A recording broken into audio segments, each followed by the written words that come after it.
All right, we're live. Say hello. Welcome to the Armani Casa. Thanks for having me. All right, how you doing? Good to see you again. Good to see you again. All right, here we go. Good afternoon. I can't slap the table because the tripod's on the table. Good afternoon, everybody. My name's Alex Vidal. I am president of Related ISG International Realty and host of the show you're watching today, The Closer Club. We changed it last week because anybody who's successful in business is a closer, including this guy to my right, Mr. Gil Dezer, developer of some of the most prestigious buildings in all of South Florida. This is episode, as we were sharing, episode number 41 of the show. Gil was my second guest on the show, episode number 2, but somebody was holding the camera. People were talking in the background, so Gil deserved a redo. Here we go. You ready? Yeah, absolutely. All right, let's do it. All right. By the way, remember, if you want to work with a broker who's connected to some of the biggest people, not only in real estate, but in business and athletes, mindset, all that jazz, call me, DM me, text me, or call Gil because Gil has a great real estate company. Well, you can call him and I'll sell him the apartment. There you go. Now, Gil, talking about apartments, you have developed some of the coolest buildings in all of South Florida, and you have actually helped make cities into world-class destinations like where we are today, Sunny Isles. Tell us a little bit about your path to where we are today. Well, the funniest part about my path is I started ISG. Yeah, yes, I know you did. I was working there for a few years. When Jerry was still around, and it was a great experience. It was really what helped me, what kind of helped form opinions on how to do business here in Miami and how to sell, where buyers were coming from, and what kind of product they were looking for, and that kind of led the way to me, doing what it is that we do. We started off, our first project was Ocean Grand, okay. and September 11th happened. And we got a little nervous, as did the rest of the country. And at that point, we linked up with Trump, and that's when we rebranded our project from Ocean Grand to Trump Grand. And that was what finally got us into that whole branding concept. We realized how well it worked. And so and that's, from there, it opened the doors to many others, to Porsche, now Armani, and a few more down the road. You guys really are the pioneer of attaching a brand to the buildings. We were definitely the first ones, and we're proud that people are copying us. We just wish they would copy us better, and I wish they would do it to the level that we're doing it and not trying to water it down like the other brands are doing. Well, and you guys, it's funny because that segues right into question number 2. Buildings like Porsche have really pushed the envelope in terms of the concept of adding, not like just Trump, but you're adding names and brands to buildings like nobody's ever done before. But you also had your own invention, the Deservator, with the elevator in the middle of the building for the cars. And Armani, which we can see from here, is its sheer size is, I think, one of the largest projects related to even ever been involved in, and I'm sure Absolutely. For you as well. Yeah. What systems do you have in place to handle that? I mean, that's some like real pressure. New concepts, huge billion-dollar budgets. How do you handle that? Well, we handle it. That's why I go to work every day. To make sure that the billion-dollar budgets are actual budgets that get executed and don't get overspent. The key to this whole thing is selling the units, as you know. That's why we deal with the brokers and the brokerage community. And so selling the units means you have to put out a quality product, and so that's exactly what we did. The Trump Towers, still till today, people say is the best layouts, the best floor plans. And not just that, the buildings are run very, very well, which is the same as the Porsche Design Tower. Everybody there is extremely happy on how the building actually came out. Floor plans are excellent, really excellent. Compare them apples to anything in Miami. It's the best floor plan in Miami. And of course, all the extras we have there, swimming pools on every balcony. Yeah. And the car elevator, the Deservator, came from, it was a necessity. It was the mother of invention. When we sat down with Porsche, we said, well, what does Porsche really have to do with the building? So we wanted to make the building, first of all, Porsche being a brand, we wanted you to feel it when you walked in the building. So that building looks, feels, and smells Porsche. I mean, even the air conditioning, we pump in the Porsche Design perfume in the air conditioning. So we really translated the brand perfectly into what it is a building. But then again, being a car brand, we wanted to make it, the initial concept was to make it for the car lover and about the car. And having that guy who loves to have his cars next to him in his living room specifically, buying there. But what really happened was we had a lot of people who bought because they like the idea of having a house-size apartment, not just a 2,000 square foot little apartment, but like something the size of a house, having the ability to come and go with the car elevator and not having to ask for any assistance or having to ask for valets, and also a level of privacy and security that we didn't even think of that, when we just wanted to make it cool. Yeah. But then buyers were coming in, oh, so you mean I can come up and go in a black Mercedes with black windows and nobody knows what I'm doing? Yeah, well, so they felt really like they're living in a home, in a house, but in the sky. And so that house in the sky concept is where the Porsche design really fell into, and it was a home run success. I mean, we have 6 units left to sell, and we're selling them slowly until we get our price. We're letting all the lesser resales clean themselves up, Sure. and I'm still holding on to my units because I think it's gold. And going forward, you know, the Armani Casa, again, floor plans, unbelievable, because that building has a beautiful angle and also juts out to the ocean. Sure. So you And really it flares out at the top. It's just amazing. I mean, you're on the balcony there, and you feel like you're on a cruise ship, like hanging out over the ocean. The building is spectacular. The lobbies and common areas. My only hope is that people will appreciate this level of design, because this is a level of interior design that Miami has never seen before. You know, we're sitting there with these Armani people, you know, on a daily, weekly basis, going over things. They are down to the 0.5 millimeter on marble cuts and that kind of stuff. And it's really about the overall aesthetic and the look. It's a pain in the neck, yeah, I'll tell you sure. that. It's a lot of headache. It's a major, but the final result is going to be something never seen before here in Miami. The level of finish there is going to be second to none. Well, what I love about it is, you know, instead of saying, oh, I work out in the morning or I journal, or I do this, the way you handle the pressure is you just believe so much in the product that you're delivering that's how you handle it. Well, I mean, we're there, we're living it every day, you know, and so you know, it's not a job, it's a career, right? And yes, I'm in the morning already, you know, from the morning sending texts asking, hey, what happened on this, what happened on that, and so, you know, that's how we start. I start the ball rolling already that morning, and, awesome. and yeah, but that's how it works. It's, you know, the pressure comes. You know, I learned one thing, and this is important for all your realtors out there to listen. There was never such thing. You talk about pressure, right? There's never such thing as distressed properties. There is such a thing as distressed sellers. And so, you know, interesting. I've never heard it like that. Yeah, you see, so the property and the pressure it's only about the pressure that you portray. I mean, I have a bank loan. I'm well sold. We're in balance, which means if I don't sell another unit today, I'm still profitable on the project. So as far as money pressures, that's gone.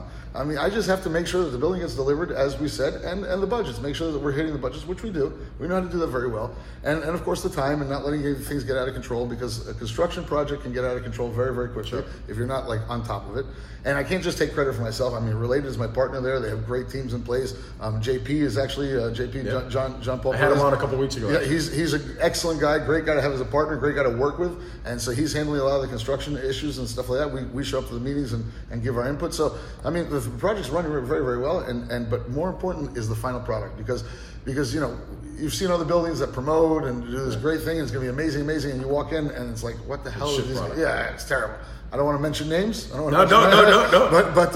But you know, but what happens is then the buyers walk in to actually close, and they're like, what the hell did I just buy? And that's exactly why you want to buy in a branded project. Because in a branded project, you kind of have an expectation, a feeling. Here we are in the Armani Casa sales office. If you look at some of the design cues from here, it's the same exact you see in the Armani hotel in the Burj Khalifa, which is the world's tallest building. It's the same design cues you see in the Armani hotel in Milan, and all the other Armani projects that they're doing. It's a brand. So you really know what to expect. It's not just some interior designer's whim and some developers, you know, sure. Managing the budget and cutting the cool stuff out, yeah. You know, which happens too often. I've seen it. You know, you can see when things were value engineered out of a project, when this should have been a nice marble and it winds up being wallpaper. And so, you know, those are the things that we don't do. You know, we actually spend the money on the interiors. Because you know, not just by the fact that we want to, you know, create the best product, but it helps us then on the next tower. Sure. You know, and I want to talk to you about that, because you, aside from being a developer, you also own a real estate brokerage. So I want to circle back on something you said about why buy pre-construction. But I have a couple questions to get to, but before we get to that, we were sitting outside talking about Miami, and there was a guy I'm trying to get on the show, Dave Grutman, who owns Live Nightclub in Komodo and all that jazz. But there's a billboard on 395 that says, "What is Miami?" And it's a question to him. And I just saw that question, I'm like, what a great question. So what's Miami to you? Well, I'm a New Yorker. I grew up in New York. Yeah. I'm now a Floridian. Okay, I've been here over 20 years. So, but what is Miami to me? Miami was a place as a kid growing up. It was a place to come and relax. It was a second home vacation market. It's now turned into my home. But what it is to me, we are becoming, or have become, we're on the verge of really being that world-class city that we want it to be, and it's starting now. We obviously need more industry, and if Jeff Bezos is listening, now that you got kicked out of New York, come back down here. We need you. But you know, it's funny, we talked about JP too. Make sure he sends it over there. So no, but Miami, it's a beautiful place. We live in paradise. You know, we are very fortunate that we can actually have a real industry within to work. and actually earn a living and work with serious people. Yet at the same time, come Saturday, Sunday, we're on the boats having fun and fishing and whatever the case may be. So I mean, it's really it's a great place to live, and that's why I wouldn't change it for anything. I still have an apartment in New York. I dread going back there. Yeah, it's cold, man. It's cold. You know what it is? I hate walking down the streets and getting bumped in the shoulders by people. In New York City, you feel like a rat in a maze. And you come down here and I mean, this is amazing.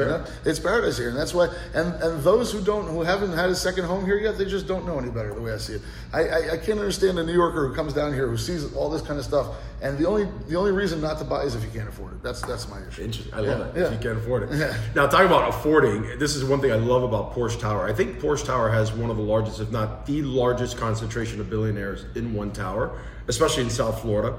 What are the most appealing features about Miami that are attracting these billionaires to South Florida? Well, for many years, the product, the level of product here has been, it was mediocre, and including some of the buildings that early on that we did, and now the developers, including myself, we're trying to outdo each other.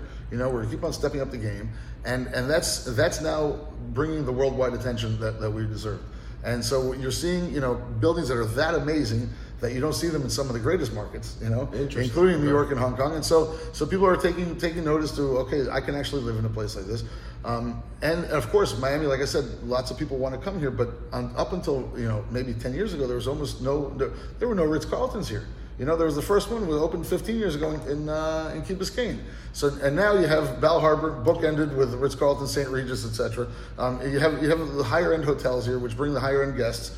Even Bal Harbour went through a whole gentrification of its own, the mall and the stores and everything that went through there. So it's now stabilized as the high end market.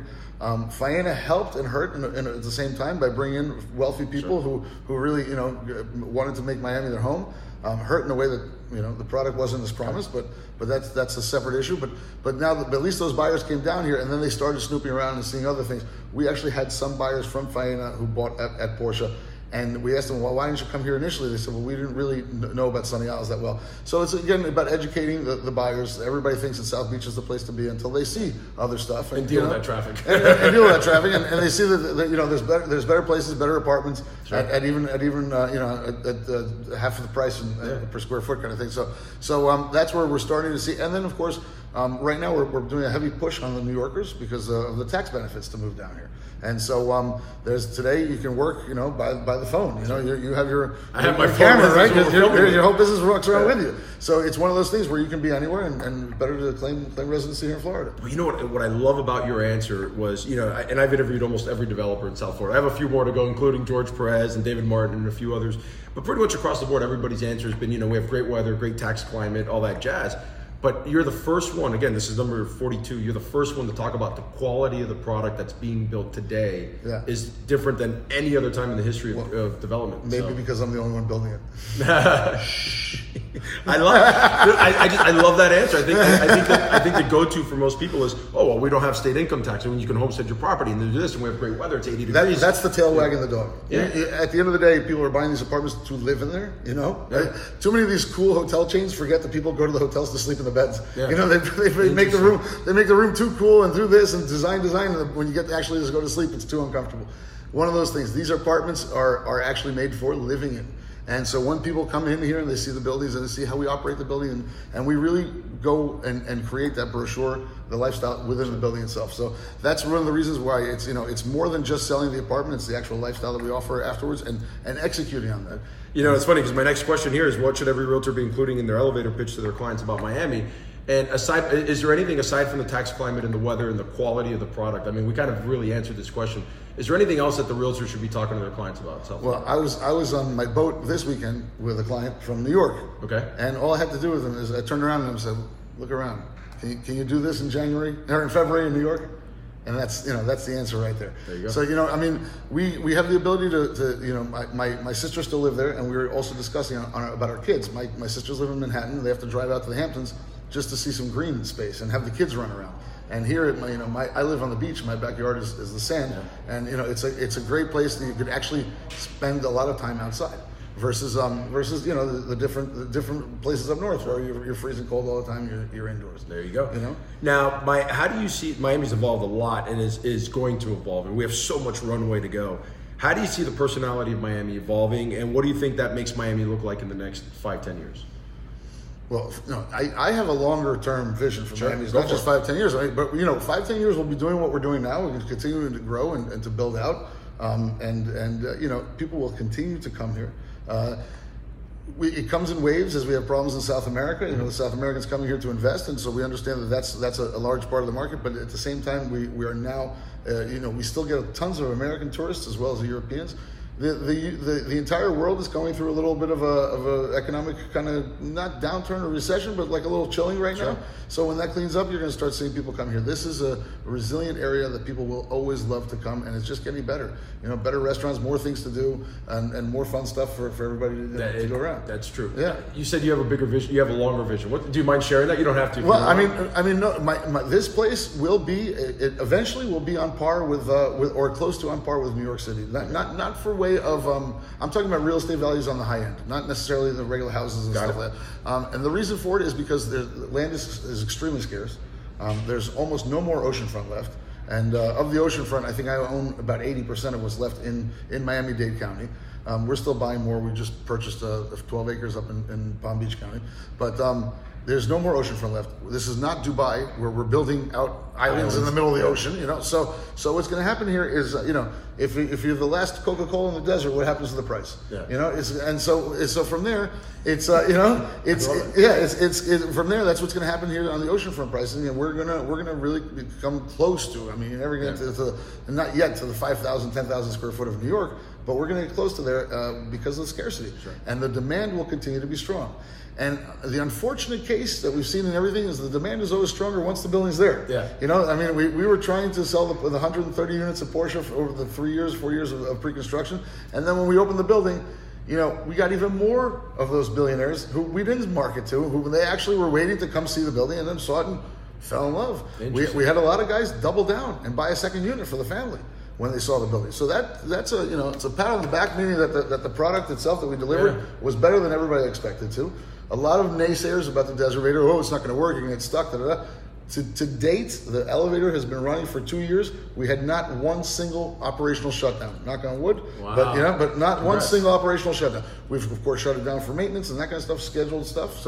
But the thing's been working perfect, which is going to open the doors for us to go do another car tower. Not on here, but out of curiosity, you said how people were doubling down once they saw the unit. Do you think that's going to change the way developers sell units as they build, like later on, instead of requiring all these deposits up front and trying to pre-sell prior to even breaking ground? Do you think in the next 15, 20 years that may change the way you even develop? No, I like the pre-sale model. Yeah. It's important. It's important because, and specifically with Porsche, the Porsche project with us started off, we signed up with Porsche Design Tower in 2007. And we were gangbusters, ready to go. The whole world, as you know, collapsed. We sat down with them and we said, look, guys, if we try and sell anything today, we're all going to have egg on our face. You're not going to sell it to anybody. But it gave us time to design.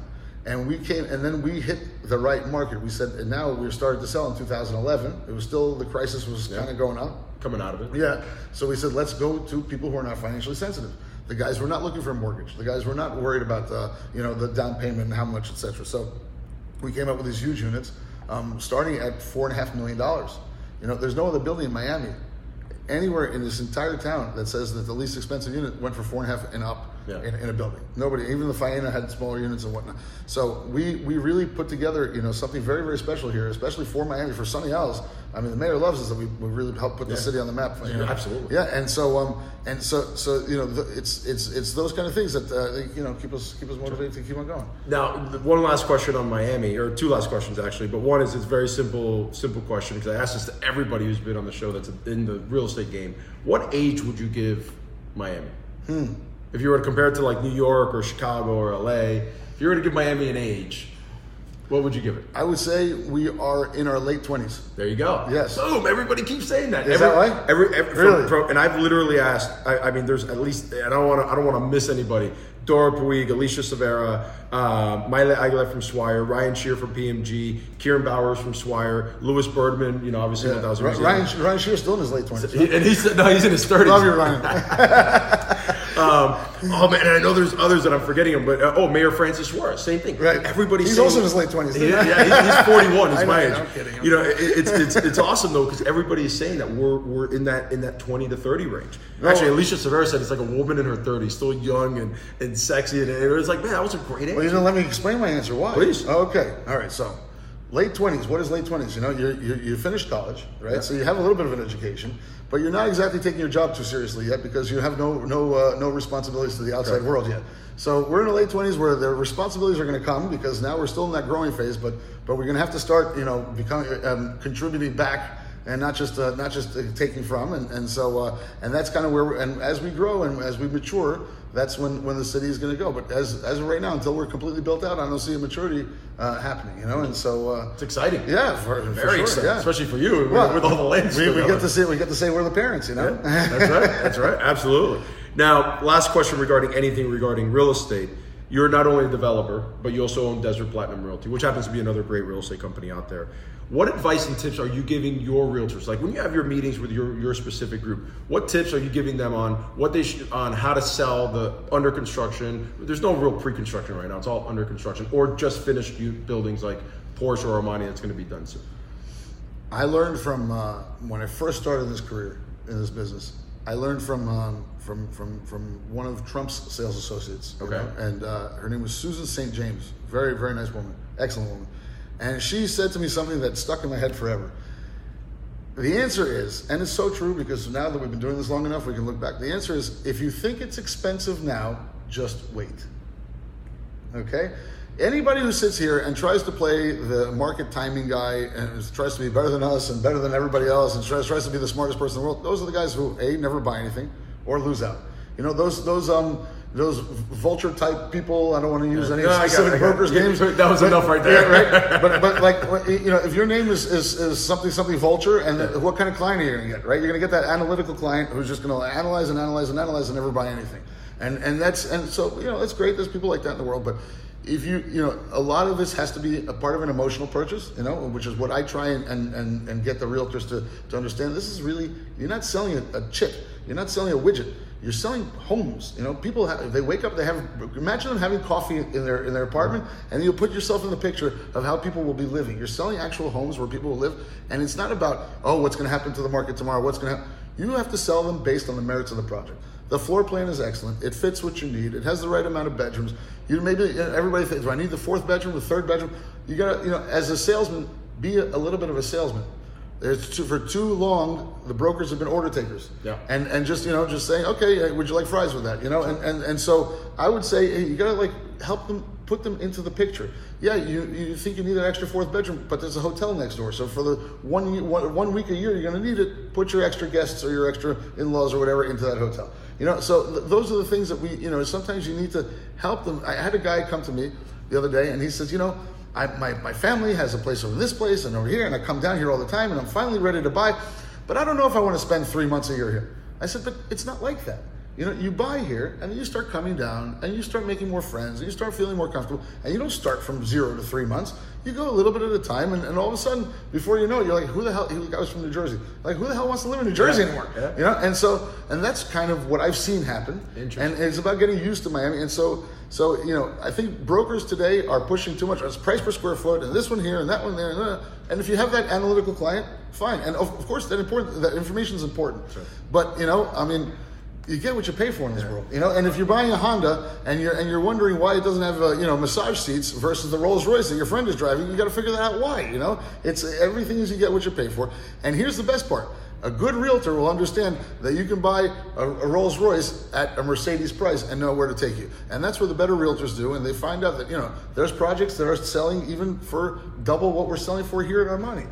They don't sell as much as we do. They'll sell one for every 10 units we sell. But at the same time, because the better brokers understand that, taking the client, not just because they're paying 10% commission, don't go burn your clients for 10% commission. That's foolish and that's short-sighted. But I understand wise words. Yeah, I understand some brokers that need to eat and they're ready to sell a client under the bus, but I personally don't do that. That's why another reason why we don't pay those additional commissions. We stay at 5. Although my salespeople are telling me this one's paying 7. This one, I say, you know why they pay 7? Because they need to. You know, if you sell it based on the merits of the product of what you have here, you won't need to pay anything extra. You'll have a line of people out the door, and that's why today we have 308 units in this building with 240. How many? 240 something sold. 243, 244, something like that sold. So we're over 80% sold. We're chilling, if you will. And I'll give you actually even a better indication. Carolina, who's behind the camera, and I were sitting waiting for you to get back from your meeting. And I told Carolina, I'm like, man, we got to go somewhere behind closed doors, because remember last time we were talking, there was a lot of noise. This place was hopping, man. People were coming in and out. Buyers, presentations going. Like it got me excited about what's happening. Like, you know, Craig keeps talking the market's back, the market's coming back, and you see it here in addition to our sales centers. I'm like, all right, man, there's electricity back in the air. It's definitely it's back. I mean, this is a beautiful sales center. So, you know, unfortunately, a lot of our the people coming in here are other developers looking to copy us. Yeah. Which is okay. You know, for copy, it just brings copy is flattering. That's fine. It brings Miami up. You know? It's flattering to copy me with your car brands and everything else. That's fine. Just do it right. That's all I ask of the other developers. Yeah. You know. But my point is that, you know, it's important to put on a good show here, and the kind of show that really is representative of what it is the buyer's going to see when he moves into the building. I love it. So you know, not that Desert Platinum is competition to ISG, but you know, one of the things you said to me what I learned about ISG was I learned, and the reason we created Desert Platinum, it's very interesting. I never actually went out there to become you know, your competitors